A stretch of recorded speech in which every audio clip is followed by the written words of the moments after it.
திருச்சிற்றம்பலம். புழியர்கோன் வெப்பொழித்த புகிலியர்கோன் கடல் போற்றி, ஆழிமிசை கல்மிதப்பில் அணைந்த பிரான் அடி போற்றி, வாழி திரு நாவலூர் வன்றொண்டர் பதம் போற்றி, ஊழிமலி திருவாதூரர் திருத்தாள் போற்றி. திருச்சிற்றம்பலம்.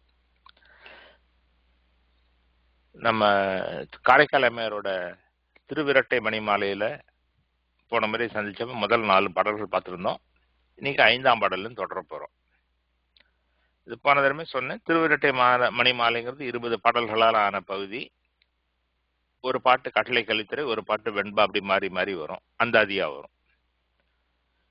இப்ப 4ஆம் பாட்டு என் கண்டாய் நெஞ்சே இனி அப்படின்னு முடிஞ்சது. அதனால 5ஆம் பாட்டு இனியில தான் ஆரம்பிக்கிறது. இனி வார்சடையினில் கங்கை என்பாளை அங்கத்து இருந்த கனிவாய் மலைமங்கை காணில் என் செய்தி, கையில் சிலையால் முனிவார் திரிபுரம் 3 வெந்து அன்று செந்தியில் மூழ்க தனி வார்கனை ஒன்றினால் மிக கோத்தயம் சங்கரனே. இந்த பாட்டுல காரைக்கால் அம்மையார் ஒரு ரெட்டாரிக்கலா ஒரு கேள்வி கேட்கிறார். கங்கைய உமாதேவி பார்த்தா என்ன பண்ணுவ நீ அப்படின்னு. அப்புறம் மற்ற பாட்டுல எல்லாம் சிவபெருமானுடைய முப்பரமரிசி செய்தியை சொல்றார். அதனால இந்த பாட்டுல இந்த என் செய்திங்கிறது ஒரு கேள்வியோட முடியறது. அதுக்கு அப்புறம் வர்றது அட்ரஸிங் சிவன். அதனால இந்த கையில் சிலையால் அப்படின்னு அந்த இடத்துல இருந்து நம்ம பாடலை கடைசி வரைக்கும் பார்த்துட்டு அப்புறம் முதல்ல இருந்து ஆரம்பிச்சு அந்த என் செய்தியில் வந்து முடிச்சோம்னாக்கா நமக்கு பாட்டு ப்ரோஸ் ஆர்டர்ல இருக்கும்.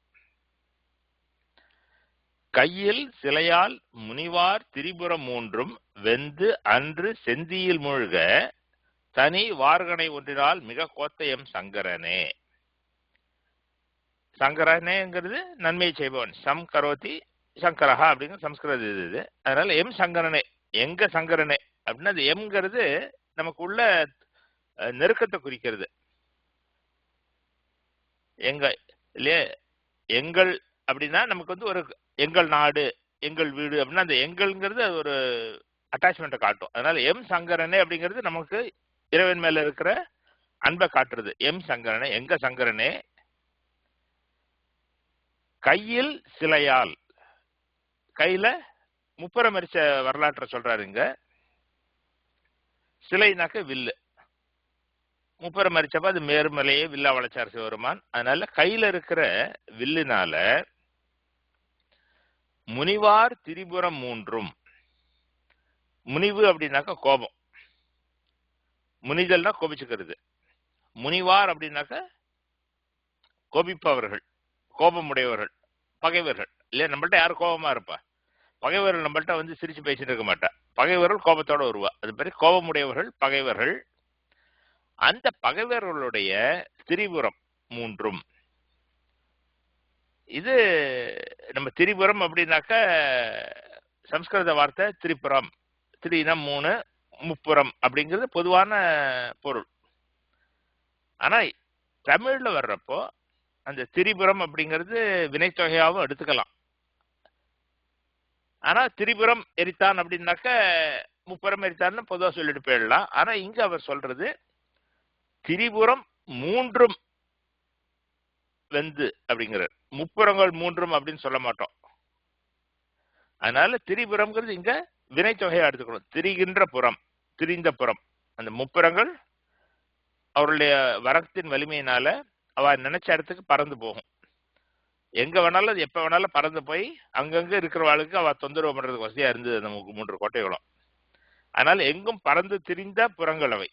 அதனால திரிகின்ற புறங்கள் 3, அந்த எங்கும் திரிந்த 3 புறங்களும் வெந்து சாம்பலாகி அன்று செந்தியில் மூழ்க, அப்படி நெருப்புல மூழ்கி சாம்பலாகும்படியாக தனி வார்கனை ஒன்றினால் மிக கோத்த. கணைனா அம்பு அஸ்திரம், வார்கணைனா வார்தல்னா நிழல்தல்னு அர்த்தம். வார் சடை அப்படின்னு நம்ம பல பாடல்களை பார்த்திருக்கோம். வார்தல்னா நீழ்தல், அதுக்கு வேற அர்த்தம் இருக்கு, ஒழுகுதல் சொட்டுதல் அப்படிலாம் அர்த்தம் இருக்கு. ஆனா இந்த இடத்துல நீழ்தல். வார்கணைனா நீண்ட கணை, அந்த மேருமலைய வில்லா வச்சிருந்தான், அதுல வாசுகியை நானா கட்டினா. அப்ப இந்த அம்பு முப்புறம் அடிச்ச கதையை நமக்கு தெரியும். அதுல அக்னி, விஷ்ணு, வாயு 3 பேரும் ஒன்னா வந்து ஒரு அம்பா ஆனா. அந்த அம்போடைய நுனியில அக்னி, அதோடைய ஷாஃப்ட் அப்படிங்கிறமே அந்த அந்த தண்டு இல்ல கோல் அப்படிமோ அதுல விஷ்ணு, பின்னாடி ஈர்க்கு அப்படிமோ அந்த அம்போட பின்னாடி வந்து அந்த ஃபின் மாதிரி இருக்கும், அது அது வாயு அப்படிப்பட்டது. அதனால ரொம்ப பெரிய நீண்ட அம்பு அது. அதனால தனி வார்கணை. தனினா ஒப்பற்றன்னு அர்த்தம். ஒப்பற்ற நீண்ட அம்பு ஒன்றால் மிக கோத்தனா பெரிய போர் செய்தன்னு அர்த்தம். கோக்கிறதுனாக்க அந்த வில்லுல அந்த அம்பை பூட்டுறோம் இல்லையா, அதுதான் கோக்கிறது. அதனால இந்த இடத்துல மிக கோத்தனா பெரிய போர் செய்தன்னு அர்த்தம். அப்படி முப்பரங்களை எரிக்க அப்படி ஒரு பெரும்போர் செய்த சங்கரனே, நீ அவ்வளவு பெரிய வீரன் அவன் இல்லையா? அப்படிப்பட்ட வீரன் நீ, வீராதி வீரன் நீ. ஆனா ஒரு விஷயம் பாரு, இனி வார் சடையினில் கங்கை என்பாளை, உன்னுடைய நீண்ட சடையில கங்கையை வச்சுட்டு நீ.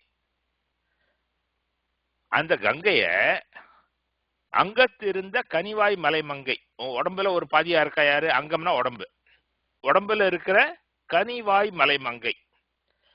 இங்க கனி அப்படின்னாக்க கொவை கனி அப்படின்னு எடுத்துக்கணும். வாய்னா உதடு இந்த இடத்துல. அப்படி கனிவாய் மலைமங்கை அப்படின்னாக்க கொவை கனி போன்ற சிவந்த உதடுகளை உடைய மலைமகள் உமாதேவி காணில். காணில்னா பார்த்தா, என் செய்தி நீ என்ன செய்வ? செய்தினாக்க நியூஸ் இல்லைங்க, செய்தினா என்ன செய்வாய் அப்படின்னு அர்த்தம். நீ பெரிய வீரன் தான், முப்புறங்களையும் ஒரு பெரிய ஒப்பற்ற அம்பெல்லாம் வச்சு போர், மகா பெரிய போர் செய்து எரிச்சு எல்லாம் பண்ணின.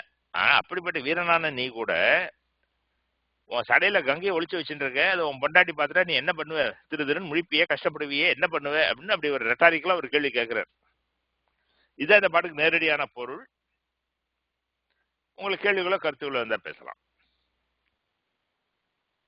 இது ஆக்சுவலா நிந்தாஸ்துதி மாதிரி இருக்கு சார். கரெக்ட், நிந்தாஸ்துதி மாதிரி தான் இருக்கு. ஆமா. சொல்லு. திருச்சாளர்ல மாணிக்கவாசகர் சுவாமிகள் சொன்ன மாதிரி நிந்தாஸ்துதி. கரெக்ட். அதாவது அப்படி நீ என்ன பண்ணுவே அப்படின்னு, நீ இப்படி ஒரு வம்புல மாட்டிட்டு முடிக்க போறிய நீ அப்படின்னு ரொம்ப அப்படி அப்படி. ஆனா இது இறைவனை புகழுறது இல்ல, இறைவனை வந்து இறைவன் ஒன்றும் முடிக்க போறது இல்லை, அம்பாள் ஒன்றும் கேட்க போறது இல்லை, இறைவன் முடிக்க போறது இல்லை. இதனால அப்படி ஒரு உலக பாணியில ஒரு கேள்வி கேட்டு அப்படி ஒரு ரெட்டாரிக்கலா அப்படி பண்றாரு. Thank you sir. சார் இதுதான், இது அந்த தற்குறி பேற்றம் மாதிரி சொல்லலாமா சார்? இது தற்குறி பேற்றம் இல்ல. தற்குறி பேற்றம்னாக்க இயற்கையா நடக்கிற ஒண்ணுக்கு நம்ம ஒரு காரணம் கற்பிக்கிறது. Okay okay sir. இல்லையா? இப்போ காத்துல மரம் அசையறது, தென்னை மரம் அசையறது வச்சுக்கோங்க. அப்போ ராஜா வாவான்னு கூப்பிடுறது அப்படின்னு இல்லைன்னா போகாதன்னு சொல்றது, இந்த மாதிரி புலவர் தன்னுடைய ஒரு காரணத்தை வந்து அந்த ஒரு இயற்கையான நிகழ்ச்சிக்கு இம்ப்ளை பண்றது. Okay okay sir. இது அப்படி இல்ல. ஆனா அந்த இனி வார் சடைன்னு இருக்கு, அந்த இனிக்கு என்ன அர்த்தம் இங்க? இப்ப நீ அப்ப பெரிய வீரன் தான், ஆனா இப்ப என்ன பண்ண போற? உன் வீரன் என்ன பண்ணும் அப்படின்னு. இனின்றது இப்ப இப்போதைன்றது இல்லையா? வெளியில புலியா இருந்தாலும் வீட்டுக்குள்ள பூனையா இருக்கலாம் பொண்டாட்டிக்கு முன்னாடி. எல்லாரும் தான். அதனால அப்படி சொல்றாரு. சரிங்க, வார்கனை ஒன்றினால்னு சொல்லிட்டு, ஆனா அதுக்கு முன்னாடி தனின்னு ஒண்ணு கொடுத்திருக்காங்களே, ரெண்டும் ஒண்ணுதானே? தனினாலும் சிங்கிள் தானே மீன் பண்றாங்க. தனியா தனியா இருக்குதுன்னு ஒண்ணு, ஆனா தனி அப்படின்னாக்க இன்காம்பரபிள், யூனிக்னு ஒரு அர்த்தம் இருக்கு. ஓ, யூனிக். ஓகே, அந்த மாதிரி. It's not single. Okay okay. ரெண்டும் ஒரே மீனிங் தான், ஆனா அந்த நுவான்ஸ் வேற. Okay okay okay. இல்லையா? ஒப்பற்ற ஒரு அம்பு நாள் அப்படிங்கிற மாதிரி, ஒப்பற்ற ஒரு அம்பாள் அப்படின்னாக்க, ஒரு அம்புனாக்க சிங்கிள்னு அர்த்தம். ஒப்பற்றனா அந்த ஒரு அம்பு மாதிரி இன்னொரு அம்பு கிடையாது அப்படின்னு அர்த்தம். Okay okay okay okay. எனக்கு இந்த நிந்தாசுதி, அதாவது பழிக்கிற மாதிரி புகழறது, அதுதானே நிந்தாஸ்துதின்னு சொல்லுவாங்க. ஆமா ஆமா. பட் இங்க லிட்டரலி சேயிங் என்ன பண்ணுவேன்னா, அது எப்படி புகழற மாதிரி எடுத்துக்க முடியும்? இல்ல, அதாவது நீ இப்படி ரொம்ப மாட்டின்னு இருக்கியப்பா அப்படிங்கிற மாதிரி சொல்றது இல்லையா? ஆனா அவன் வம்புல மாட்டிக்கல. அம்பாளுக்கும் தெரியும் அவன் தள்ள கங்கை இருக்காங்கிறது. அம்பாளுக்கு தெரியாம கங்கை வச்சிருக்காங்க தலையில இல்லையா? அம்பாளுக்கும் தெரியும் இல்லையா? அது ஏன் வச்சிருக்கான்னு தெரியும். ஆனா அவன் பொண்டாட்டி பார்த்துட்டு என்னையா பண்ணுவ நீ அப்படின்னு அப்படி ஒரு மாதிரி. சோ அதனால இது இது நிந்தாஸ்துதின்னு எடுத்துக்கணுங்கிறது இல்ல. ஆனா நிந்தாஸ்துதியாவும் எடுத்துக்கலாம், வேணாம், அவனை இகழல இல்லையா? நம்ம நிந்தாஸ்துதினாக்க அது நமக்கு சுந்தரர் பாட்டுல நிறைய பார்த்திருக்கோம், பாத்திருக்கோம். அந்த எனக்கு திருடன் இருக்க வரைக்கும் நீ என்ன பண்ணிட்டு இருந்த அப்படின்னு திட்டுவார் இல்லையா? ஆமா ஆமா. அதனால டைரக்டா சொல்றது நேரடியா தெரியும் அது மாதிரி. ஆனா இது கொஞ்சம் என்ன சொல்றது, இது கொஞ்சம் எக்ஸ்டென்ஷன்னால அப்படி பாக்குறாவ. Okay okay okay okay. எனக்கும் அது நிந்தாசுதியா தெரியல. உனக்கு அதன் தலி ஒளிவர்ல அவரு ஒரு மாதிரி திட்டுற மாதிரி தெரியும் எனக்கு. மாதிரி உன்னை விட்டா உனக்கு வேற ஆள் இல்லையா போயா அப்படிங்கிற. ஆமா, அதுலதான் நிந்தாசுதின்னு டெஃபினெட்லி சொல்லலாம். இது அதுதான் நானும் யோசிச்சேன் சார். அதனால இந்த பாட்டுல வர இகழல, இது ரெட்டாரிக்கலா கேள்வி கேட்கறாரு மாதிரி வருது ஒழிய இகழல. ஆனா அது இம்ப்ளிகேஷன், அது உனக்கு ஒன்றும் கஷ்டம் இல்லை அப்படிங்கிறது இம்ப்ளிகேஷன் அது. ஆனா ஏதோ கஷ்டத்துல மாட்டிக்கிட்டுருவியப்பா அப்படிங்கிற மாதிரி ஒரு ஸ்டேட்மெண்ட் சொல்ற மாதிரி வருது. அதனால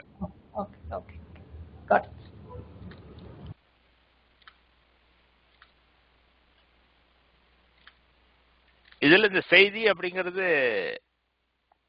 அந்த ஃபார்ம் உங்களுக்கு எல்லாம் ஃபெமிலியரா இருக்காதுன்னு நினைக்கிறேன் பெரும்பாலும். ஆனா இந்த தீங்கிற வார்த்தையை சில பாடல்கள் சில இதுல பார்த்துருப்போம் நம்ம. அதாவது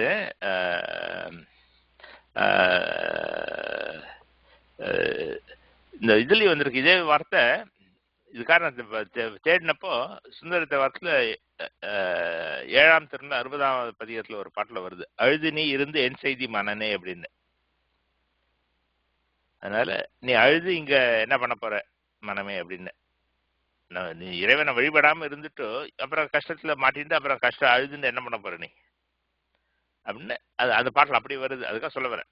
செய்தல், செய்தேன், செய்தி அப்படிங்கிறது அந்த செகண்ட் பர்சன்ல வர்ற ஃபார்ம் அது செய்தி. அதனால அது ரேரா தான் வரும். பட் அது இந்த பாட்டில் வந்திருக்கு அப்படி. வேற கேள்விகள் கருத்துக்கள் இல்லைன்னாக்கா 6ஆம் பாட்டு. முன்னாடி எம் சங்கரன் முடிஞ்சதுனால இது சங்கரனை ஆரம்பிக்கிறார். சங்கரனை தாழ்ந்த சடையானை அச்சடை மேல் பொங்கரவம் வைத்துகந்த புண்ணியனை அங்கு ஒரு நாள் ஆ ஆ என்று ஆழாமை காப்பானை எப்பொழுதும் ஓவாது நெஞ்சே உரை. இது மனசுக்கு உபதேசமா பாடுற பாட்டு. இது மனமே நீ சுவாமியை வழிபாடு செய். எப்படி வழிபாடு செய்யணும்? எப்பொழுதும் ஓவாது நெஞ்சே உரை. மனமே எப்பவும் இடைவிடாம, ஓவுதல்னா விட்டுடுறது, முடிஞ்சு போயிடுறது, ஓவாதுன்னா விடாம, எப்பொழுதும் இடைவிடாமல் மனமே அந்த பெருமானுடைய புகழை பேசு, அந்த பெருமானுடைய சுதிகளை பாடு அப்படின்னு சொல்றாருங்க. அவன் எப்படிப்பட்டவன், அந்த பெருமான் எப்படிப்பட்டவன்கிறது அந்த முதல் 3 அடியில சொல்றார். சங்கரனை தாழ்ந்த சடையானை அச்சடை மேல் பொங்கு அரவம் வைத்து உகந்த புண்ணியனை அங்கு ஒரு நாள் ஆ என்று ஆழாமை காப்பானை நெஞ்சே எப்பொழுதும் ஓவாது உரை. இதுல எல்லாம் எளிய வார்த்தைகள் தான் பெரும்பாலும். சங்கரனை நம்ம முன்னாடி பாட்டிலையும் பார்த்தோம். நன்மையை செய்பவன் சங்கரன்கிறது சிவனுடைய திருநாமங்கள்ல ஒண்ணு. அந்த சங்கரனை தாழ்ந்த சடையானை, அது பல பாடல்களை பார்த்துருக்கோம். தாழ் சடை, நீள் சடை, வார் சடை அப்படின்னு இந்த சடைக்கு அப்ஜெக்டிவ். அதெல்லாம் அப்படி தொங்குகின்ற சடையை உடையவன், நீண்ட சடை உடையவன், தாழ்ந்த சடையானை அச்சடை மேல் பொங்கு அரவம் வைத்து உகந்த புண்ணியனை. சிவருமான் சடை மேல பல விஷயங்கள் அணிஞ்சிருக்கிறான். அது பல பாடல்ல பார்த்துருக்கோம். ஒவ்வொரு பாட்டில் 2-3 விஷயங்கள் சொல்லுவா. எல்லா விஷயத்தையும் ஒரே பாட்டில் சொல்ல முடியாது. பாட்டுக்கு தகுந்தபடி 1, 2, 3, 4 பல விஷயங்கள் சொல்லி வருவா. தலை மேல வச்சிருக்கிற பூக்களுடைய பெயர்கள் எண்ணற்றவை. கொன்றை இருக்கு, எருக்கு இருக்கு, குரவம் இருக்கு, இல்லையா தும்பை இருக்கு. இது மாதிரி எத்தனையோ இருக்கு அவன் தலையில் இருக்கிற பூக்களுடைய பெயர்கள். அதே மாதிரி கங்கை, பாம்பு, சந்திரன், அப்புறம் மண்டையோட்டு மாலை, இது மாதிரி தலை மேல பல விஷயங்கள் இருக்கு. அதுல இந்த பாட்டுல பாம்பை சொல்றார். அச்சடை மேல் பொங்கு அரவம் வைத்து உகந்த புண்ணியனை. பொங்கு அரவம்னாக்க பொங்குறது. பொங்குறதுன்னா நம்ம பால் பொங்குறது அப்படின்னு சொல்றோம் இல்லையா. பொங்கினா அப்படி சீரின்றது புஷ்ஷன சத்தம் போட்டு அப்படி பொங்கி கோபத்தோட பொங்கி வர்றது அது. அதனால பொங்கரவம், சீரரவம் அப்படிலாம் பாட்டுல வரும். அது நாகப்பாம்பு ஃப்ரெண்ட்லியா இருக்காது, அது புஷ் அப்படிங்கும் நம்மளை பார்த்தா. அதனால அந்த பொங்கு அரவம் வைத்து உகந்த புண்ணியனை, அப்படி சீறுகின்ற பாம்பை அணிந்த புண்ணியமூர்த்தியை. புண்ணியன்னா புண்ணியத்தின் வடிவாக இருக்கிறவன், புண்ணியமூர்த்தி, புண்ணியனே புண்ணியமூர்த்தியே அப்படின்லாம் பாடல்கள்ல வரும். அங்க வைத்து உகந்த புண்ணியனைங்கிறார். வைத்த அப்படின்னா அதேதான், சடைமேல் பொங்கரவம் வைத்த புண்ணியனை அப்படின்னா அதே அர்த்தம் தான். ஆனா சிவபெருமானுடைய செயல்களை சொல்றப்போ இது மாதிரி ஒரு அருளுதல், உகத்தல் அப்படிங்கிற ஒரு வெர்பம் கூடவே வரும். பார்த்தருளினார், எழுந்தருளினார் அப்படிங்கிற மாதிரி இங்க வந்து வைத்துகந்தார் அப்படின்னு அந்த உகத்தல்ங்கிறது அப்படி வந்து ஒரு குவாலிஃபையர் மாதிரி வரும் சுவாமியோட செயலை சொல்றப்ப அங்கங்க. அப்படி பொங்கரவம் வைத்து மகிழ்ந்த புண்ணியனை அங்கு ஒரு நாள் ஆவா என்று ஆழாமை காப்பானை. அங்கு ஒரு நாள் அப்படின்னா பின்னாடி பிற்காலத்தில் ஒரு நாள். ஆவா என்று ஆழாமை காப்பானை, அந்த ஒரு நாள் என்னது? நம்ம ஆயுள் முடியிற நேரம். வாழ்க்கையில பயங்களே மிகப்பெரிய பயம் யம பயம் அப்படின்னு பல பாடல்களை நம்ம பார்த்துருக்கோம். அந்த காலன் வருகின்ற நாள்ல யமன் வர்றப்போ நம்ம பெருந்துன்பத்துல இருப்போம். ஆவா என்று ஆழாமை. ஆவான்னு ஆழாமைன்னா எதுல ஆழாமை? ஆன்னு எதுல நம்ம ஆழ்வோம்? துன்பத்துல ஆழ்வோம். ஆன்னு அலறிண்டு இந்த துன்ப கடல்ல முழுகாதபடி காப்பானை.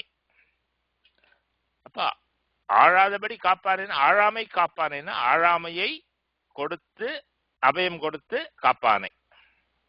அதனால்தான் அங்க இக்கு வருது. ஆ என்று ஆழாமை காப்பானை, அப்படி ஆழாதபடி நமக்கு அருள் புரிந்து காப்பவனை எப்பொழுதும் நெஞ்சே ஓவாது உரை. மனமே எப்பொழுதும் அவனை இடைவிடாம துதி. இது நேரடியான உபதேசம். இதுல முதல் 2 அடியில் இறைவனுடைய அடையாளங்கள் அதெல்லாம் சொல்லி, அப்புறம் அவன் 3வது அடியில் அவன் அடியார்களுக்கு எப்படி அருள் புரிவான்னு சொல்லி, இந்த பெருமானை எப்போதும் சுதி பண்ணு மனமே அப்படின்னா அவன் நம்மளை காப்பான் அப்படின்னு அர்த்தம். இதுதான் இந்த பாட்டுக்கு நேரடியான பொருள். உங்களுக்கு கேள்விகளோ கருத்துக்களோ இருந்தா பேசலாம். அங்க ஒரு நாள்னா வந்து ஸ்பெசிபிக்கா எந்த கான்டெக்ஸ்ட் சொல்றது? அங்குங்கிறத அசைன்னு எடுத்துக்கலாம் இல்லையா? ஒரு நாள் ஆவா என்ற அன்னைக்கு ஒரு நாள், அங்குன்னா அப்போ அப்படின்னு அர்த்தம். ஒரு நாள் ஃபியூச்சர்ல. ஓகே. அண்ட் ஆழாமைனா துன்பம் சொன்னேன் இல்லையா? ஆழாமைனா முழுகாமைன்னு அர்த்தம், முழுகாதபடின்னு அர்த்தம். ஆழுதல்னா முழுகுதல். ஆன்னு முழுகாதபடி காப்பான். அப்ப எதுல முழுகாதபடி காப்பான்? ஆன்னு எப்ப நம்ம கத்துவோம்? கஷ்டம் வர்றப்ப, துன்பம் வர்றப்பதான் ஆன்னு கத்துவோம் இல்லையா? ஒரு வீல்ல குழந்தை ஒரு கத்தினா வச்சுக்குவோம். அப்ப அவனுக்கு ஏதோ ஒரு காயம் போட்டு வலி இருக்கு, அதனாலதான் அவன் கத்துறான் இல்லையா? அப்படி அது கத்துறதுனால அது வந்து ஆழாமைன்னா அப்படி துன்பத்துல ஆழாமைன்னு நம்ம எடுத்துக்கணும். துன்ப கடல் அப்படின்னு எடுத்துக்கணும். அதுல இன்ஃபரன்ஸ் அதுல முன்னாடி வேற பாடலையும் வரும், துன்ப கடல்னு வரும். ஆனா இந்த இடத்துல முழுகாதபடி காப்பான்னாக்க துன்ப கடல்ல முழுகாதபடி காப்பான் அப்படின்னு அந்த துன்ப கடல்ல நம்ம இன்ஃபர் பண்ணிக்கணும். Okay sir, thank you sir. ஆனா இந்த அங்கு ஒரு நாள்ன்றது வந்து என்றைக்குமேன்ற மீனிங்ல எடுத்துக்கணுமா? ஐ டிட் ஃபாலோ சொல்றது அப்படின்னு எடுத்துக்கலாம். அது வந்து இங்க என்றும்னு சொல்லிருக்கலாம். அங்கு ஒரு நாள் அப்படிங்கறதுனால அது காலன் வர்ற நாள்னு எடுத்துக்கணும் இங்க இல்லையா? நமக்கு துன்பத்திலேயே பெரிய துன்பம் யம பயம். அந்த யம பயத்துல இருந்து அவன் காப்பாத்துவான், அப்புறம் இந்த குட்டி பயத்துல இருந்து அவன் காப்பாத்துவான்னு சொல்லணுமா என்ன? அங்கு ஒரு நாள் வந்து யமன் வர்ற நாளை குறிக்கிறது அது தனியா. ஆமா, அப்படிதான் இன்டர்பிரேட் பண்ணணும் அது. அதனால ஓகே சார், சுவாமியோட சடைய பத்தியே ரொம்ப ரெஃபர் பண்ற மாதிரி இருக்கே சார் இந்த இது பாட்டுலையா? நிறைய பாட்டுல இது வரைக்கும் வந்ததுலயே கூட. அது அதாவது நம்ம ஒரு ஒரு மூர்த்தத்துல இறைவனை எண்ணி வழிபடுறோம், தியானித்து வழிபடுறோம்னா அந்த மூர்த்தம் நம்ம கண்ணுல பெருசா தெரியும். அதனால இப்ப இறைவனை, கடவுளை, பரம்பொருளை அப்படின்னா அதெல்லாம் பொதுவான பெயர்கள். ஆனா நம்ம ஒரு வடிவத்துல வழிபடுறோங்கிறப்ப அந்த வடிவத்துடைய சிறப்பு தனி அடையாளங்களை சொன்னாக்க அது வந்து நமக்கு ரீஇன்ஃபோர்ஸ் பண்ணும் அந்த இதை. அதனால சுவாமிக்கு வரப்ப நீலகண்டம், நெற்றிக்கண், பாம்பு அணிஞ்சிருக்கிறது, சடை, இதெல்லாம் புலித்தோல் கட்டிட்டு இருக்குது, இது மாதிரி இதெல்லாம் யூனிக் அடையாளங்கள். அதனால அதெல்லாம் ஹைலைட் பண்ணுவேன். சடை அதனால பல இடங்கள்ல வரும். அந்த சடையோட சிக்னிஃபிகன்ஸ் என்ன சார் அது குறிக்குது ஆக்சுவலா சுவாமியோட சடை? அதாவது இதெல்லாம் தத்துவத்துக்கு போல அது மாதிரி ஞானத்தை குறிக்கிறது அப்படின்னு சொல்லுவா. அது மாதிரி இல்லையா? இல்ல இதெல்லாம் நம்மளுடைய இன்டர்பிரேஷன்ல தான் இருக்கு. நமக்கு இது ஜவாஹர்ல எங்கேயும் சடை வந்து ஞானம்னு சொல்லியிருக்க மாட்டேன். Okay okay. ஆனா அந்த சடைங்கிறது அந்த தவக்கோலத்துலதான் சடை இருக்கும். யோகிகள், தவசிகள், அது மாதிரிலாம். Okay okay sir.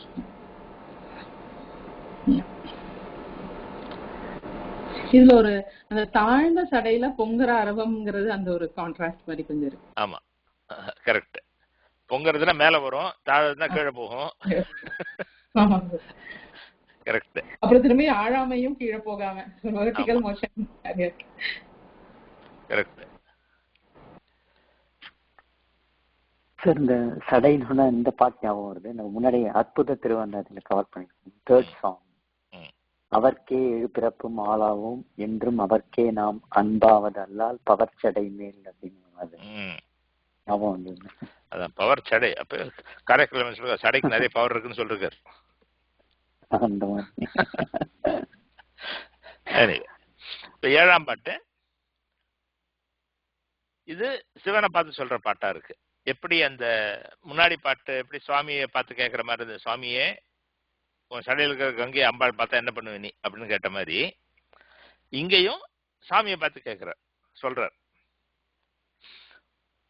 உரைக்கப்படுவதும் ஒன்று உண்டு கேட்கின், செவ்வான் தொடைமேல் இறைக்கின்ற பாம்பினை என்றும் தொடையில் இழிந்து ஓட்டந்தெங்கும் திரைக்கின்ற கங்கையும் தேன் நின்ற கொன்றையும் செஞ்சடைமேல் விரைக்கின்ற வன்னியும் சென்னித்தலை வைத்த வேதியனே.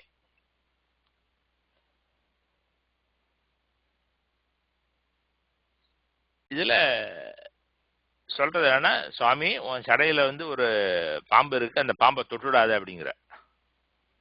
ஏன்னா அது நாகப்பாம்பு, விஷம் உடையது, அது வேற சீருகின்ற பொங்கு அரமம் வேற, அது கோபத்தோட இருக்கு, நீ அதை எங்கேயா போய் தொட்டுக்கிட்டு வச்சிடாத, அது உனக்கு கடிச்சிடும் அப்படின்னு எச்சரிக்கிறார் சுவாமி இந்த பாட்டுல. உரைக்கப்படுவதும் ஒன்று உண்டு கேட்கின், நீ கேட்கிறன்னா நான் உனக்கு ஒண்ணு சொல்றேன் அப்படிங்கிற. கேட்கின் அப்படின்னா கேட்டால், கேட்பேன்னாக்க இல்லையா, நீ கேட்பேன்னா நான் உனக்கு ஒண்ணு சொல்றேன் அப்படின்னு சொல்ற. என்னது? செவ்வான் தொடை மேல் இறைக்கின்ற பாம்பினை என்றும் தொடையில். இது கொஞ்சம் காம்ப்ளிகேட்டட் ஃப்ரேஸ். இது செவ்வான் தொடை மேல் இறைக்கின்ற பாம்பினை என்றும் தொடையில். செவ்வான் தொடை அப்படின்னா என்ன அப்படின்னு நம்ம பார்க்கணும். ஓகே, தர்மபுராஜின் உரையில செவ்வான் தொடை அப்படின்னாக்க சிறந்த மாலை, கொன்றை மாலை அப்படின்னு சொல்லியிருக்காரு தர்மபுராஜின் உரையில. அது ஒரு இன்டர்பிரேஷன். செவ்வன சிவந்த, வான்னா அழகான, தொடைனா மாலை, சிவந்த அழகான மாலை, அது கொன்றை மாலை அப்படின்னு அவ சொல்லிருக்கா. சிறந்த கொன்றை மாலை.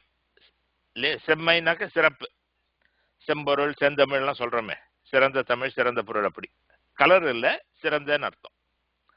அப்படி சிறந்த அழகான மாலை கொன்றை மாலை அப்படின்னு எடுத்துட்டு அந்த அழகான கொன்றை மாலை மேல இறைச்சின்னு இருக்கிற பொங்கி அது மேல ஊர்ந்துட்டு இருக்க அந்த பாம்பு, அந்த பாம்பை தொடையில் அப்படின்னா தொடாத. ஏல்ங்கிறது second person singular negation verb, அது கமாண்ட். அது நம்ம ஆத்திச்சூடி படிச்சிருக்கோம் சின்ன வயசுல, அதுல வரும் இல்லையா, இயல்வது கரவேல் ஈவது விளக்கேல் அப்படின்னு. அப்படின்னா அந்த ஏல்ங்கிறது டோன்ட் அப்படிங்கிற அர்த்தம். இயல்வது கரவேல்னா உன்னால கொடுக்க முடிஞ்ச உதவ முடிஞ்சுன்னா அந்த உதவியை பண்ணு, ஒழிச்சுக்காத. கரத்தல்னா ஒழிக்கிறது, வஞ்சிக்கிறது. ஈவது விளக்கேல் அப்படின்னா கொடுக்கறது எப்பவும் நிறுத்தாது, தடுக்காதுன்னு அர்த்தம். எனவே அதுக்கு இந்த ஏல்ங்கிறது அந்த செகண்ட் பர்சன் நெகேஷன் கமாண்ட், அது டோன்ட் அப்படின்னு. அதனால இறைக்கின்ற பாம்பனை என்றும் தொடையில், அந்த பாம்பை தொடாத அப்படின்னு அதுக்கு அர்த்தம் நேரடியா. ஸோ இப்போ இந்த செவ்வான் தொடை அப்படிங்கிறது தான் நம்ம யோசிக்க வேண்டிய ஃப்ரேஸ். தர்மபுராஜன உரையில அது அழகான கொன்றை மாலை அப்படின்னு கொடுத்துருக்க. எனக்கு என்ன தோணிச்சுனாக்க, செவ்வான் தொடை அப்படின்னாக்க சிவனுடைய சடை இருக்கு இல்லையா, அது செக்கச்செவேல்னு செவ்வானம் போல இருக்கும், செஞ்சடை. இது நமக்கு திருப்பனந்தாடுல இருக்கிற சுவாமியோட பேரு சில பேருக்கு ஞாபகம் இருக்கலாம், அருண ஜட்டேஸ்வரர் அப்படின்னு சம்ஸ்கிருதத்தில் போட்டிருப்பா. செஞ்சடையப்பர் தமிழ் சொல்லுவா. அருணம் அப்படின்னாக்க இந்த காலம்பர சூரியன் வர்றது இல்லையா, அந்த சூரியன் வர்றதுக்கு முன்னாடி ஒரு செவ்வானம் வரும். அந்த செவ்வானத்துக்கு அருணந்திரம்னு பேரு. அருணன் இந்திரன், இந்த அருணன் உதித்தனன் எல்லாம் திருப்பள்ளியில பாக்குறோம். அது மாதிரி அந்த அருணன்கிறது அந்த ரெட் கலர் சூரியோதய நேரத்தில் இருக்கிறது. அது மாதிரி அது மாதிரி சாயங்காலமும் இருக்கு, அஸ்தமிக்கிற நேரத்துலையும் செவ்வானம் இருக்கும். அந்த செவ்வானத்தை தொடைனா தொடுத்தது மாலை, அந்த செவ்வானத்துடைய மாலை மாதிரி இருக்கு சிவனுடைய சடை. அந்த செவ்வானத்தை சடையாக்கி தொடுத்தா எப்படி இருக்கும், அது மாதிரி தொங்குறது சிவனுடைய சடை, கத்த கத்தையா செஞ்சடைய தொங்குறது அப்படின்னு எனக்கு தோணிச்சு. அதனால எனக்கு என்ன இன்டர்பிரேஷன் தோணிச்சுன்னா, அந்த செவ்வான் தொடைங்கிறது செவ்வானத்தை தொடுத்தது போல இருக்கிற முறுக்குண்ட செஞ்சடை அப்படிங்கிறது எனக்கு தோணின இன்டர்பிரேஷன் ஒண்ணு. அதனால அப்படி இந்த வானத்தை தொடுத்தது போல இருக்கிற அந்த சடையில அது மேல இறைச்சின்னு இருக்கிற பாம்பு, சடையில் இருக்கிற பாம்பு அப்படின்னு எடுத்துக்கலாம். அது ஒண்ணு. இன்னொன்னு, செவ்வான் தொடைனாக்க இந்த சாயங்காலத்து வானத்து மாலைன்னு எடுத்துக்கிறார். தொடைனா மாலை, செவ்வான்னா செவ்வானம், அந்தி நேரம். அந்தி நேரத்து இருக்கிற மாலைனாக்க இந்த இடத்துல சிவபெருமான் சந்திரன் அணிஞ்சிருப்பார். அதுக்கு கண்ணி அப்படின்னு ஒரு தலையில் அணிகிற மாலை. அந்த மாலைகள்ல பல வகை. தொடைனா பொதுவான பேர் மாலை, அதுல ஒரு வகை கண்ணி. நம்ம பல பாடல்கள்ல பார்த்துருக்கோம். மாதர் பிறை கண்ணி யானை அப்படின்னு திருநாவுக்கரசர் பார்த்துருக்கோம். பிறை கண்ணினா சடை மேல அந்த பிறைச்சந்திரனை ஒரு கண்ணி மாதிரி அணிஞ்சிருக்கிறான். அதனால அந்த செவ்வான் தொடைங்கிறது பிறை கண்ணி மேல் அப்படின்னு எடுத்துக்கலான்னு எனக்கு இன்னும் 2 தோணித்து. அதனால அப்படி எடுத்துட்டோம்னாக்க இப்ப இந்த தொடையல் அப்படிங்கிறது எப்படி இன்டர்பிரட் பண்ணணும்? தொடுதல் அப்படிங்கிறது தொடாதேன்னு வரும். தொடுத்தல் அப்படின்னு இன்னொரு வெர்பு இருக்கு. தொடுத்தல்னா தொடுக்கிறது. அப்ப தொடுக்காதே அப்படின்னு நம்ம பேச்சுல சொல்றோம். ஆனா இலக்கியத்துல தொடையல் அப்படின்னு தான் அதுவும் வரும். தொடுதல் தொடுத்தல் ரெண்டுமே தொடையல் அப்படின்னு நெகேஷன்ல வரும். அதனால அந்த சந்திரன் மேல பாம்பு வரைக்கும் பட விடாத. ஏன்னா சந்திரனை பாம்பு கடிச்சிடும். அதனால சந்திரன் மேல பாம்பு பட விடாத அப்படிங்கிற மாதிரி எடுத்துக்கலாம் அப்படின்னு இன்னொரு இன்டர்பிரேஷன் எனக்கு தோணித்து. இது உங்களுக்கு ஜஸ்ட் இன்ஃபர்மேஷனுக்காக சொன்னேன். அதுக்கப்புறமா என்ன சொல்றாரு? இழிந்து ஓட்டந்தெங்கும் திரைக்கின்ற கங்கையும் தேன் நின்ற கொன்றையும் செஞ்சடை மேல் விரைக்கின்ற வன்னியும் சென்னித்தலை வைத்த வேதியனே.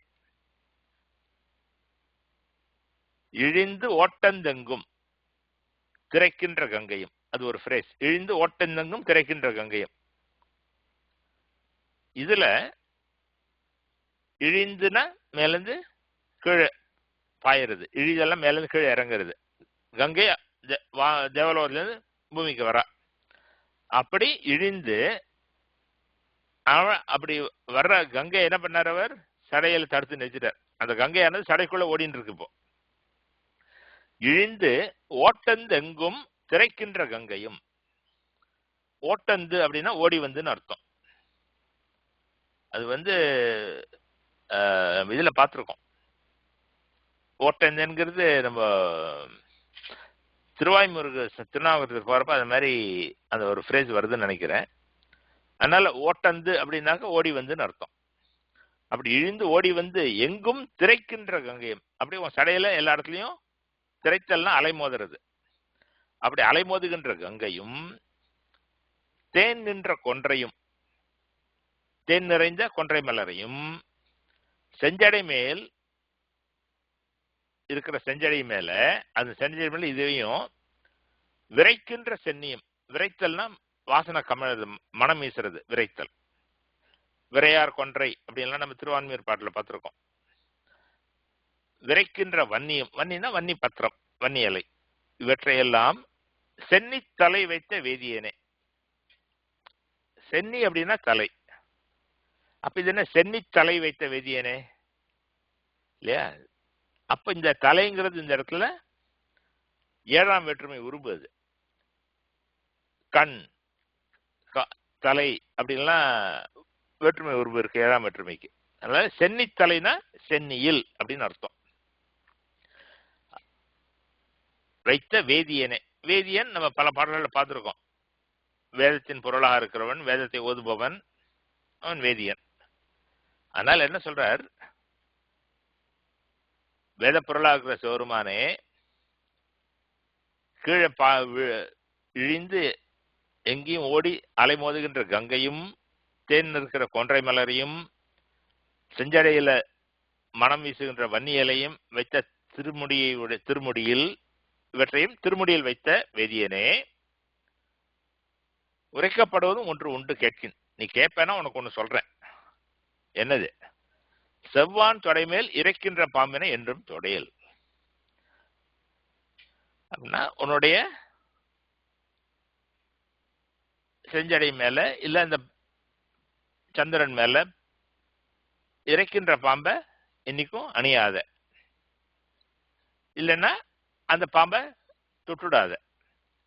இதுதான் இந்த பாட்டுக்கு நேரடியான பொருள். ஆனா இந்த பாட்டுல சில பிரைசஸ் இன்டர்பிரேஷனுக்கு சிக்கலான பிரைசஸ், 2-3 இன்டர்பிரேஷன் வரலாம். எப்படி பண்ணணும் யோசிக்கணும். இது மட்டும் இல்லாமல் இந்த இழிந்தோட்டந்தெங்கும் நான் சொன்னேன் இல்லையா, நோட்ஸ்ல கொடுத்துருப்பேன். புக்ல இழிந்தோட்டத்தெங்கும் அப்படின்னு போட்டிருப்பேன். இழிந்து ஓட்டத்தெங்கும் திரைக்கின்ற கங்கையும், அதுவும் ஃபிட் ஆகும்.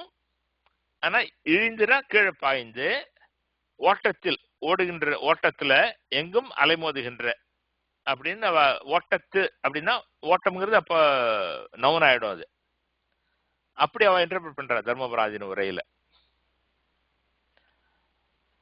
இழிந்து ஓட்டத்துனா கீழே விழுந்து ஓடும் பொழுது அப்படிங்கிறவ. ஆனா இழிந்து ஓட்டந்தங்கும் தான் எனக்கு தோணிச்சு. ரெண்டும் ஃபிட் ஆகும். ஆனா இந்த உரையில எது ஒரிஜினல் எப்படி இருந்திருக்கும் நமக்கு தெரியாது. அதுக்காக அதை ஹைலைட் பண்ணி சொன்னேன் உங்களுக்கு. உங்களுக்கு கேள்விகளோ கருத்துக்களோ இருந்தா பேசலாம். சார் ஓட்டந்தெங்கும்னா எப்படி சார் அந்த இன்டர்பிரிட்டேஷன் வரும்? ஓட்டந்துனாக்க ஓடி ஓடி வந்துன்னு அர்த்தம். ஓ ஓகே. ஓட்டறுதல் டிக்ஷனரியில பார்த்தோம்னாக்க ஓட்டறுதல் அப்படின்னு ஒரு என்ட்ரி இருக்கும். ஓகே. அப்படி ஓட்டறுதல் அப்படின்னாக்க ஓடி வருதல் அப்படின்னு பொருள். Okay sir. அதுக்கு ஏதோ தொல்காப்பியத்தோட பொருளதிகாரத்துக்கு உரையில எல்லாம் சொல்லிருக்கா, ஒரு எக்ஸாம்பிள் எல்லாம் கொடுத்துருக்கா. ஓட்டந்து தன்னெதிர் தோற்றம் புனிற்றா அப்படின்னு ஒரு ரெஃபரன்ஸ் கொடுக்குறா அந்த டிக்ஷனரியில. Okay sir. Okay sir. அதான், அதனால ஓட்டந்துன்னா ஓடி வந்துன்னு அர்த்தம். ஓடி வந்து. ஓகே. எனக்கு என்னமோ அது இன்னும் ஸ்ட்ரைட் ஃபார்வர்டா ஃபிட் ஆகுது. இல்ல இழிந்து ஓடி வந்து. சார் அப்புறம் அதே மாதிரி நீங்க சொன்ன அந்த அதை தொடுக்காதேங்கிறது இன்னும் கொஞ்சம் நல்லா இருக்கிற மாதிரி இருக்கு தொடையலுக்கு. ஏன்னா அவரோட உடம்புல எல்லா இடத்துலயும் பாம்பு இருக்கு. ஸோ தொடாதேன்னா எந்த பாம்பையும் தொடக்கூடாது. ஸோ அதை தொடுக்காதேங்கிறது கொஞ்சம் பெட்டரா இருக்கு. ஆமா, அதான். அதனால தொடுக்காதே அப்படின்னா அவன் கண்டத்திலே விஷம் வச்சுட்டு இருக்கான். அதனால பாம்பு கடிச்சு அவனுக்கு எதாவது ஆயிட போறதா இல்ல இல்லையா? அது நம்ம அந்த ஆங்கில யோசிக்கலாம் நம்ம இல்லையா? நீலகண்டன் ஆழகால விஷத்தையே உடம்புக்குள்ள வச்சுட்டு இருக்கான். ஒரு ஒரு உடம்புல இருக்க ஒரு பாம்பு கடிச்சு அவனுக்கு எதாவது ஆயிட போறது. அதனால அவனுக்கு ஒண்ணும் ஆகாது அப்படின்னு நம்ம யோசிச்சோம்னாக்க அப்ப அது எதனால சொல்லுவார், அங்க இருக்கிற சந்திரன் அதை கடிச்சிட போறதுப்பா அப்படின்னு. அந்த வலிவலம் பதிகம்ல கூட இப்படி ஒரு தடவை இருக்கும்ல சார், இது இந்த மாதிரி இந்த பாம்பு எப்படி அந்த பாம்பு எப்படி சந்திரனை வந்து சாப்பிடுறதுக்கு ரொம்ப ஆவலா வருது அப்படிங்கிற மாதிரி. ஆமா, அது வளரும் காத்துட்டு இருக்கு அப்படின்லாம் ஒரு பாட்டுல வரும். கரெக்ட். சரி, இது அந்த ரொம்ப பரிவா சொல்ற மாதிரி இருக்காங்க. ஈவன் எனக்கு முன்னாடி பாட்டுல கூட சுவாமிக்கு எதுவும் ஒரு ஸ்லைட் டிஸ்கம்ஃபர்ட் எல்லாம் இருக்காது, பட் இருந்தாலும் எதுவும் வந்துடக்கூடாதுன்னு ரொம்ப பரிவோட சொல்ற மாதிரி இருக்கு முதல்ல. இதெல்லாம் உணர்ந்துதானே அங்க சேக்கரார் பாடுறப்போ காரைக்காலை மேல கைலாசத்துக்கு போறாரு இல்லையா? அப்போ தலையால் நடந்து போவார், தலைதான் நடந்து போவார்.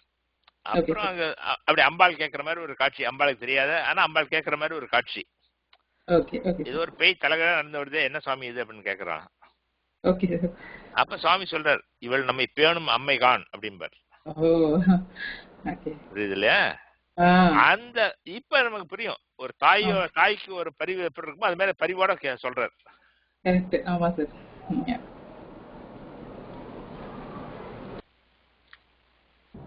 சார் எனக்கு அப்படிதான் தோன்றது. பாம்பையும் ஒரு மதியம் ரெண்டும் ஒரு இடத்துல வச்சுட்டு இருக்காரு அப்படிங்கிற மாதிரி எல்லாமே மாணிக்க வாசகர் சிரிச்சாளர் மாதிரியே தோன்றது எனக்கு இந்த பாட்டுக்கெல்லாம். ரெண்டையும் ஒரே இடத்துல மதியம். சொல்லு. ஓகே சுப்பு. சார், திரைக்கின்ற அப்படின்னு சொன்னீங்க, எனக்கு விட்டுடுச்சு. திரைக்கின்ற விரைக்கின்ற அது ரெண்டு மீனிங். திரைத்தல் அப்படின்னா அலை மோதுதல், வாசனை கமழ்தல். திரைக்கடலோடையும் திரவியம் தேடுன்னு ஒரு பழமொழி கேட்டிருப்போம் இல்லையா? அது கொன்றைவேந்தல வருதா எதுல வருதுன்னு ஞாபகம் இல்லப்போ, திரைக்கடலோடையும் திரவியம் தேடுன்னு. ஓகே, அப்ப திரைக்கடல் அப்படின்னா என்ன? அது வினைத்தொகை, ஊறுகாய் மாதிரி. திரைதல் அதுல ஒண்ணு திரை, கடல், அலை இருக்கு, அலை மோதுகின்ற கடல்னு அர்த்தம் திரைக்கடல்னா. தனியா திரைனா அலைன்னு அர்த்தம். சுமதி. விரைக்கின்றன வாசனை அது புரியுது, பட் வன்னி வாசனைன்னு சொல்றாரா? எல்லாத்துக்கும் வாசனை உண்டு இல்லையா? கூவளத்துக்கு இல்லையா, வில்வ இலைய நம்ம இலைக்கும் வாசனை உண்டு. அது நம்ம வாசனைன்னா நம்ம ரோஜா பூ வாசனை நினைக்க கூடாது, வாசனை உண்டு எல்லாத்துக்கும், வாசனை உண்டு. ஓகே இல்லையா? இப்ப கூவளம் வில்வ இலைக்கும் வாசனை உண்டு, எந்த இலைக்கும் ஒரு வாசனை உண்டு, அதோட வாசனை உண்டு, அந்தந்த இலைக்கு அந்தந்த இலையோட வாசனை உண்டு இல்லையா? கறிவேப்பிலை அது ஒரு வாசனை, அதான் நம்ம சமையல்ல போடுறோம். சாதாரண வேப்பிலை அதோட வாசனை நமக்கு பிடிக்காது, அதனால நம்ம சமையல்ல போடல. அது மாதிரி எல்லாத்துக்கும் வாசனை உண்டு. அதனால விரைங்கிறது பொதுவானது, சென்ட் அப்படின்னு. அதாவது ஸ்மெல் இல்ல சென்ட் அப்படிங்கிறது நியூட்ரல் வேர்டு அது. Okay okay okay okay. நீங்க அதாவது தொடை மேல்ங்கிறது தொடுக்கிற மாலைன்னு வச்சோம்னா அப்ப தொடையல்ங்கிறது என்னவா இருக்கும்னு சொன்னீங்க? அது ஐ மிஸ் தட். தொடுக்காத, தொடுத்தல் அப்படின்னாக்க அந்த அணிதல்னு ஒரு அர்த்தம் இருக்கு. ஓகே. தொடுக்கிறது, பூ தொடுக்கிறதுன்னு அது மாதிரி ஒரு இது இருக்கு. மாலை கட்டுறது அப்படி ஒரு அர்த்தம் இருக்கு. அணிதல்னு ஒரு அர்த்தம் இருக்கு. ஓ, அது வந்து டிக்ஷனரியில பார்த்தோம்னா பல அர்த்தங்கள் கொடுத்திருப்பேன். அப்படி அணிதல்னு எடுத்துனோம்னாக்க அந்த சந்திரனுக்கு பக்கத்துல பாம்பு அணியாத. Okay okay. அப்படி தொடுதல் எடுத்தோம்னா தொட்டுடாதன்னு ஒரு அர்த்தம். ஆனா தொடுத்தல் எடுத்தோம்னா அணியாத, வைக்காத அப்படின்னு அர்த்தம். Okay okay okay okay. இது முருகநாயனார் இதுல கூட சொல்லியிருக்கீங்க சார். எல்லாமே அவங்க கோட்டுப்பு, கொடிப்பு, தொடையல், பிணையல். ஆமா. அதனால தொடைனாக்க தொடுக்கிறது தொடை. அதனால்தான் மாலைக்கும் தொடைன்னு பேரு, பூ மாலைக்கும் தொடைன்னு பேரு, செய்யுளுக்கும் தொடைன்னு பேரு. தமிழ் தொடை அப்படின்னா தமிழ் சொற்களால தொடுக்கப்பட்ட மாலை, அதான் பாமாலை.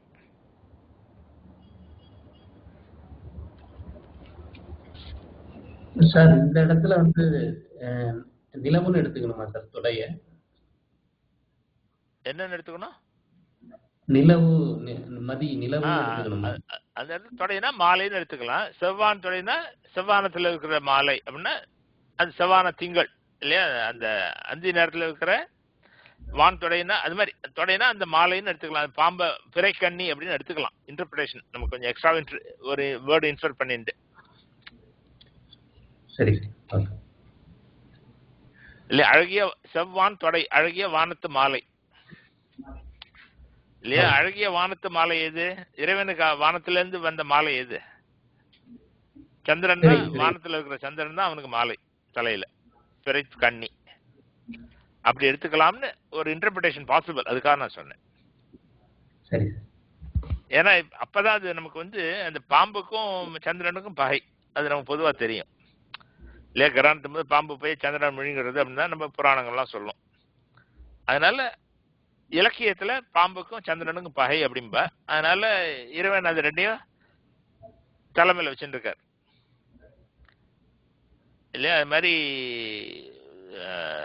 தேவாரத்துல, அப்பர் தேவாரத்துல கூட வரும், பகை தீர்த்த பண்பா போற்றின்னு அது ஒரு போட்டு திருத்தாண்டத்துல வரும். அது சந்திரனுக்கும் பாம்புக்கும் பகையெல்லாம் தீர்த்து அணிஞ்சிருக்காரு அப்படின்னு. அதனால இங்க அந்த பாம்புக்கும் சந்திரனுக்கும் பகை. அதனால பாம்புக்கு போய் சந்திரனை கடிச்சிடும். அதனால பாம்பு பக்கத்துல சந்திரனை அணியாத அப்படின்னு சுவாமிகிட்ட சொல்றத எடுத்துக்கலாம்.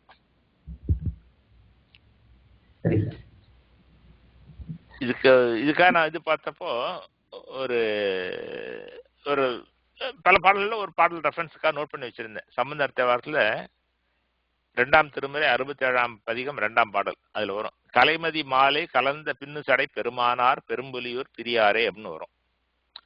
அதுல கலைமதி மாலை கலந்த பின்னு சடை அப்படின்னு மதி மாலை அப்படின்னு அங்க சம்பந்தர் சொல்றார். அப்படி சந்திரனாகிய மாலை அப்படின்னு. அதனாலதான் இங்க செவ்வான் தொடை வந்து அந்த மாதிரி எடுத்துக்கலாம்.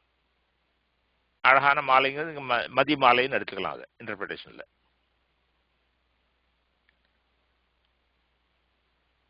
ஓகே, வேற கேள்விகள் கருத்துகள்னா 8ஆம் பாட்டுக்கு போறோம்.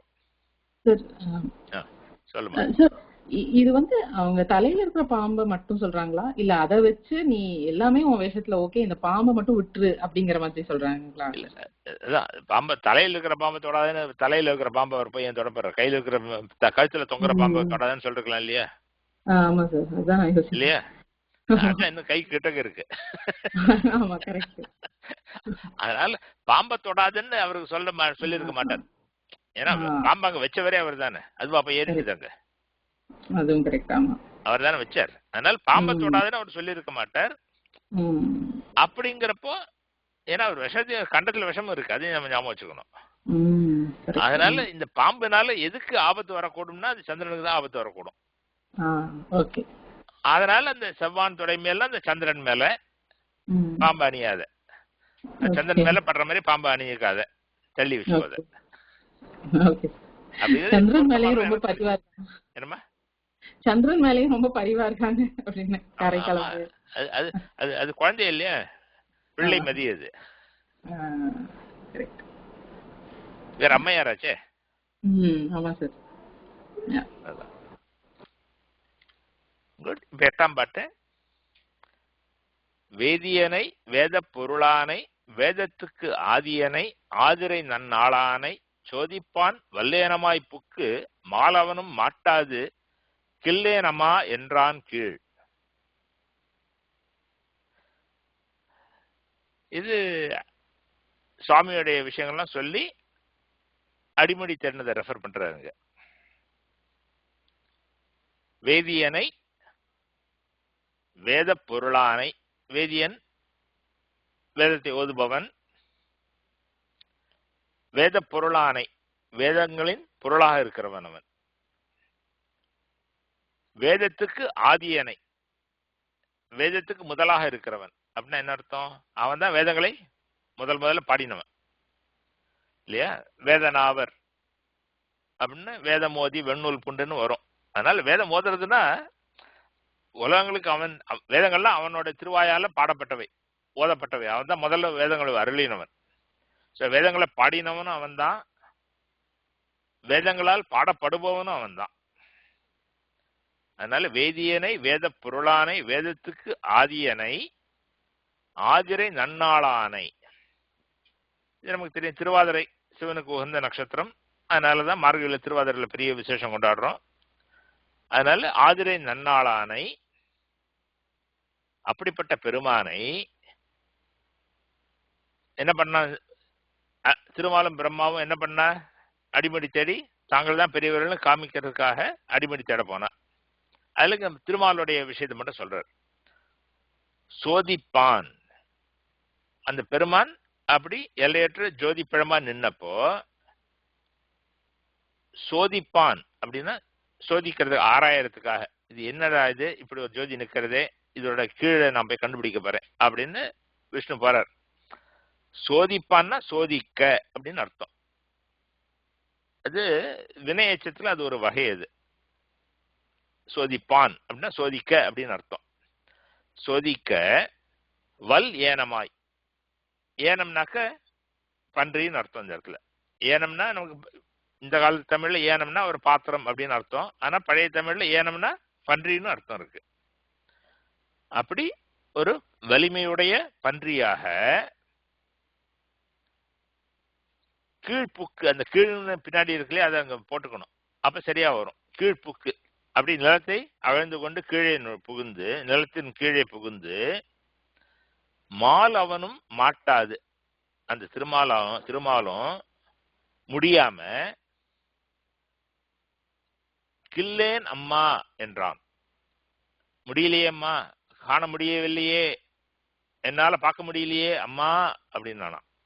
அதாவது நமக்கு தெரியும், அந்த அடிமடி தேடினப்போ பிரம்மா மேல பறந்துட்டே போயிட்டே இருப்பார், விஷ்ணுக்கு அகழ்ந்துன்னு போயிட்டே இருப்பார். ரொம்ப நாள் தேடியும் முடியாம தளர்ந்து போய் திருப்பி ஸ்டார்டிங் பாயிண்ட்டுக்கு வந்து விஷ்ணு தன்னுடைய தோல்வி ஒப்புத்துக்குவார், என்னால பார்க்க முடியல அப்படின்னு.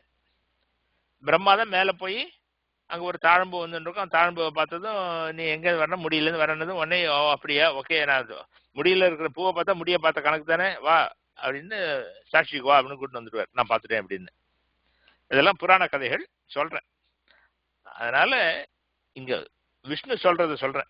அதனால அப்படி வலிய பன்றியாக நிலத்தை அழுந்து கொண்டு போன திருமாலும் பார்க்க முடியாம அம்மா பார்க்க முடியலையே அப்படின்னு சொன்னான் அப்படின்னு இந்த பாட்டுல சொல்றாரு. அதனால இது ஒரு ஸ்டேட்மெண்டா வருது. இது அந்த பெருமானுடைய பெருமையை சொல்லி அவனுடைய திருவடியை காண்பதற்காக நிலத்தை அகழ்ந்து கொண்ட திருமாலும் பார்க்க முடியாம முடியலையேம்மா அப்படின்னா, அப்படிப்பட்ட பெருமானவன் அப்படின்னு சிவனுடைய புகழ் சொல்ற பாட்டு இது.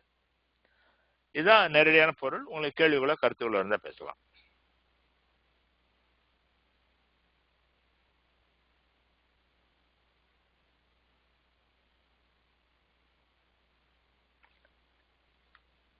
இந்த கில் அப்படிங்கிறது கில்லுலாம் வரும். சொல்லு சுமதி. சோதிப்பான் வல்லேன் மாய்ப்பு, அதை திருப்பி சொல்லுங்க சார். சோதிப்பான் வல் ஏனமாய், சோதிக்கிறதுக்காக, சோதிக்கிறதுக்காக வல் ஏனமாய், வலிய பன்றியாகி அப்படின்னு. திருமால் இல்லையா, திருமால் திருவடிய எங்க இருக்கு, நான் போய் பார்த்துட்டு வரேன் அப்படின்னு அடியே தேடின்னு போறாரு அவர்.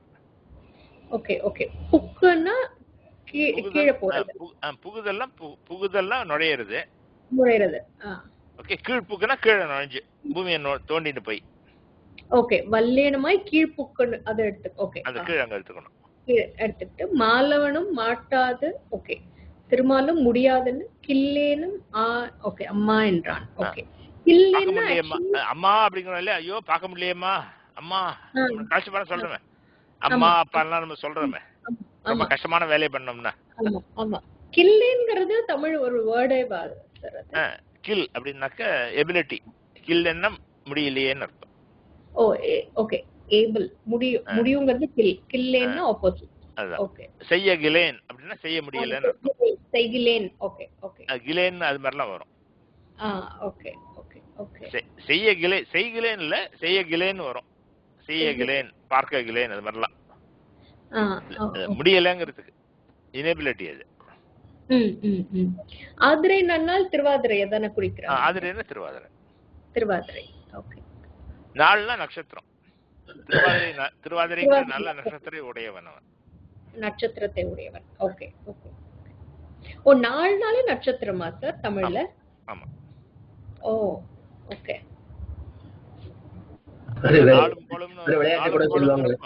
நாளும் கோளும்ங்கிறப்ப அந்த நாளுங்க திதியும் குறிக்கலாம், நட்சத்திரத்தையும் குறிக்கலாம். நம்ம இதுல கூட கலோக்கி எல்லாம் சொல்லுவாங்க, நாள் நட்சத்திரம் எல்லாம் பாருப்பா அப்படின்ட்டு. எனிவே இந்த இடத்துல இந்த சோதிப்பான்ங்கிறது வந்து ஒரு பண் மாதிரி போட்டிருக்காங்களோ ஒருவேளை, அதாவது சோதியா நின்னவன அப்படி பாக்குறல, அது இருக்கலாம். ஆனா அப்படி பண்ணா போட்டிருக்க மாட்டார். சோதிப்பான்ங்கிறது டைரக்டா மீனிங் டபுள் அர்த்தத்துல சொல்றேன். புரியுது. சோதிப்பான் ஒரு அர்த்தமும் இருக்கு, சோதிப்பான் ஜோதியா நின்றவன அப்படின்னு. ஆமா கரெக்ட். அப்படியே நீங்க நுவான்ஸ் பார்க்கலாம் அப்படி வேணா. ஏன்னா முன்னாடிலாம் வேதியனை, வேத பொருளானை, வேதத்துக்கு ஆதியனை, ஆதிரிய நன்னாளானை அப்படின்னப்போ சோதியனைன்னு சொல்லியிருந்தா அது ஜோதியை குறிக்கும். ஆனா ஜோதியை ஜோதியனைலாம் ஒன்றும் சொல்லலை, சோதிப்பான் அப்படின்னு தான் சொல்றாரு. அதனால அப்படி மனசுல நுவான்ஸ் தோணிதான் எடுத்துக்கலாம். இல்ல சோதியனா சரி, அது கரெக்ட். ஆனா சோதிப்பான்னா சோதியா நின்றவனே, சோதிப்பான். சோதிப்பான்னா சோதியா நின்றவன் எடுத்துக்க முடியாது, சோதியான் அப்படின்னு தான் எடுத்துக்கலாம். அந்த இடத்துல அந்த நாள்ல தானே அந்த ஜோதியா நின்றார் அவரு. அதெல்லாம் ரைட்டு. ஆனா சோதியான் அப்படின்னா ஜோதியா நின்றான்னு அர்த்தம், ஜோதியானவன் அர்த்தம். சோதிப்பான்னா அங்க அது அந்த அர்த்தம் வராது. எவருக்கும் ஒப்பான் அப்படின்னு சொல்ல மாட்டோமா, ஒப்பில்லாதவன்கிறதுக்கு? இல்ல ஒப்பான்னாக்க ஒப்பாக இருப்பவன் அர்த்தம். ஒவ்வான் அப்படின்னா ஒப்பு இல்லாதவன் அர்த்தம். அது மாதிரி ஒப்பிலான் அப்படின்னு தான் சொல்லுவேன். ஒப்பான்னா ஒப்பா இருக்கிறவன், ஒப்பிலான்னா ஒப்பு இல்லாதவன். Okay okay, that's fine. But என்ன சொல்றேன், சோதியை சோதிப்பான்னு நம்ம இன்டர்பிரட் பண்ணிக்கலாம், தப்பு இல்ல. சூர்யா, அவனம்ன்றது அயனம்னு எடுத்துக்கணும். மால் அயனம்னு நினைச்சேன், நான் கூட நினைச்சேன் டைப்போவா இருக்கலாமோ அப்படின்னு. ஆனா கீழே பத்தி தான் பேசுற, மேல பத்தி ஒன்னும் சொல்லல. அண்ட் சிங்குலர்ல சொல்றார் என்றான் அப்படிங்க, என்றார்னு சொல்லல, என்றார் என்றான் அப்படின்னு ஒருமையில தான் சொல்றார். அதனால மால் அவனுங்கிறது மாலும் அப்படின்னு அர்த்தம். சிவனவன் என் செந்தியுள் நின்று அதனால திருவாசகத்துல வருது இல்லையா, அது மாதிரி சிவனவன்கிற மாதிரி மாலவன். இங்க அவன்கிறது ஒரு விகுதி, ஆனா அது தனியா அதுக்கு பொருள் கிடையாது. மால்ங்கிறது மாலவன் ரெண்டும் ஒண்ணுதான். மாய இல்லையா, அது மாதிரி சிவனவன், அது மாதிரி மாலவன். மாலவன்னாக்க விஷ்ணுதான், வெறும் ரெண்டு சேர்த்தே விஷ்ணுதான். மாலும் அப்படிங்கிறது மாலவனும்னா மாலும் அப்படின்னு அர்த்தம். ஓகே. இதுக்கு தமிழ் இலக்கணத்துல பகுதி பொருள் விகுதி அப்படின்னு ஒரு ஃப்ரேஸ் இருக்கு.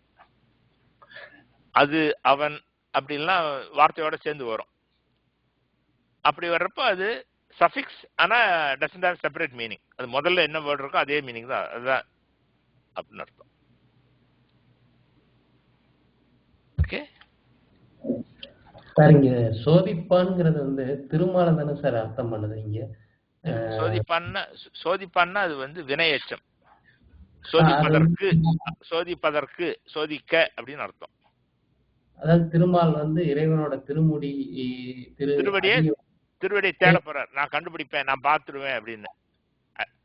அப்படிதானே சார் அர்த்தம் வரும்? இல்ல வந்து சிவபெருமான் வேத முதல்வன் வந்து திருமாலை சோதிக்கிறதா அர்த்தம்? இல்ல இல்ல இல்ல இல்ல இல்ல இல்ல. சோதிப்பான்னா இந்த இடத்துல சோதிக்க அப்படின்னு அர்த்தம். ஆனா வினையச்சங்கள்ல பழைய கால தமிழ்ல வினையச்சங்கள்ல 3-4 வெரைட்டி இருக்கு, 6 வெரைட்டி இருக்கும், நிறையவே இருக்கலாம் ஒருவேளை. நமக்கு வந்து இலக்கியத்துல பார்த்தாலும் தெரியும்.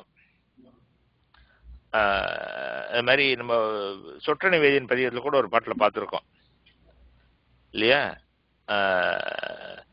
உண்ணிய புகிலவை ஒன்றுமில்லையாம் அப்படின்னு. உண்ணிய புகிலவைனாக்க உண்ண புகுந்தால்னு அர்த்தம். உண்ணிய புகில்னா உண்ண புகுந்தால் அப்படின்னு அர்த்தம் அந்த பாட்டுல. 3ஆம் பாட்டுல வரும் சொற்றணை வேதியின் பதியத்துல. அது வந்து உண்ணிய அப்படிங்கிற ஒரு, அது ஒரு ஈயங்கிற ஒரு வினையச்சம். அது எனவே அதெல்லாம் பழைய இலக்கிய தமிழ்ல வர்ற ஃப்ரேஸ் அது. ஓகே சரி, நீங்க பார்த்த பாடல்கள் வேற இருக்கா? ஏதாவது கேள்விகள் கருத்துக்கள் இருக்கா? அப்படி இல்லைன்னாக்கா இன்னைக்கு இந்த அளவில் நிறைவு செஞ்சுக்குவோம். திருச்சிற்றம்பலம்.